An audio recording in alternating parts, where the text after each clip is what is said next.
លោកស្រី Gupta និងលោក Binman បានគូបញ្ជាក់អំពីហានិភ័យសំខាន់ចំនួន2ទី1គឺលទ្ធភាពនៃធនាគារកណ្ដាលនានាបញ្ឈប់ការសម្រុកទិញមាសដោយក្នុងរយៈពេលប្រមាណឆ្នាំចុងក្រោយនេះពួកគេបានសរសេរថាកត្តាជំរុញដ៏ធំបំផុតនៃតម្លៃមាសគឺធនាគារកណ្ដាលការទិញមាស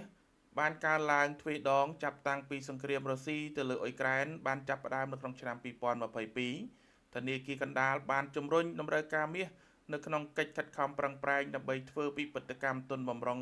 ឲ្យងាកចេញពីប្រាក់ដុល្លារសហរដ្ឋអាមេរិកបន្ទាប់អំពីសហរដ្ឋអាមេរិកបានបង្កកទ្រព្យសម្បត្តិរបស់ប្រទេសរុស្ស៊ីអ្នកនិពន្ធបានបង្ហាញថាក្រៅពីស្ថាប័ន IMF ម្ចាស់កាន់កាប់មាសដ៏ធំជាងគេទាំង5គឺសហរដ្ឋអាមេរិក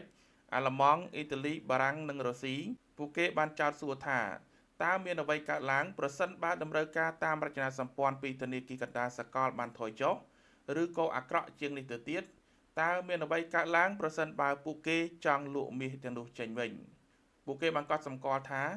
រឿងនេះបានធ្លាប់កើតមានឡើងពីមុនមកហើយ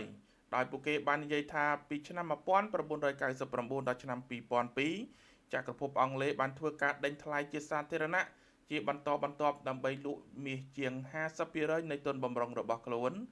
និងធ្វើពិពិធកម្មទុនបម្រុងទៅជារូបិយប័ណ្ណបរទេសវិញនៅក្នុងពេលជាមួយគ្នានោះប្រទេសស្វីស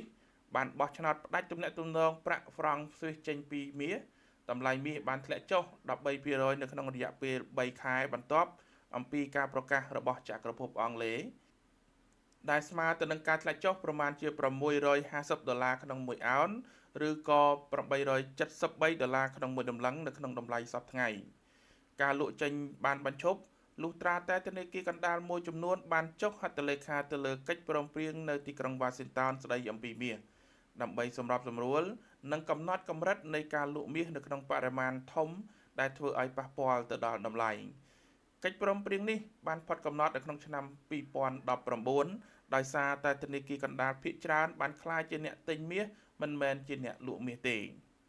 ពួកគេបានសរសេរថាតាមទ្រឹស្ដីមានន័យថាការលក់នៅតែអាចកើតមានឡើងក៏ដូចជាការថមថយទៅនៃតម្រូវការក៏ប៉ុន្តែសូមកុំបារម្ភវាទំនងជានឹងមិនកើតមានឡើងនោះទេយ៉ាងហោចណាស់ក៏មិនមែននៅក្នុងពេលឆាប់ៗនេះដែរ